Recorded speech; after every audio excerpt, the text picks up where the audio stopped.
তো hello guys, আজকে আমরা দেখবো যে জোম্যাটোতে সন্ধেবেলা 4 ঘন্টা কাজ করে কত টাকায় আর্নিং করা যাবে।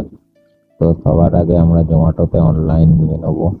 আর জোম্যাটো অনলাইন করার সঙ্গে সঙ্গে চলে এসেছিল আমার প্রথম অর্ডার ওয়াও মোমো থেকে। তারপর আমি তাড়াতাড়ি রেস্টুরেন্টে পৌঁছে যাই, আবার রেস্টুরেন্টে পৌঁছে গিয়ে অর্ডারটা তাড়াতাড়ি পিক আপ করার জন্য নিয়ে নিই। টোটাল 6 কিলোমিটারের অর্ডার ছিল, আর অর্ডারটার জন্য পেয়েছিলাম 53 টাকা। তাড়াতাড়ি গিয়ে আমি কাস্টমারের লোকেশনে ডেলিভার করে দিলাম। তারপর অনেকক্ষণ দাঁড়িয়েছিলাম, কোনো অর্ডার ঢুকছিল না, তাই জন্য জোম্যাটো থেকে চুজ অর্ডার মেরে একটা অর্ডার নিয়েছিলাম। এটা পড়েছিল মা লক্ষ্মী টিফিন কর্নার থেকে। এরকম করে আরো কিছু দুটো তিনটে অর্ডার মেরে 11টা বেজে গেছিল। টোটাল আমি 5টা অর্ডার মারতে পেরেছিলাম এবং তাতে আমার টোটাল ইনকাম হয়েছিল 130 টাকা।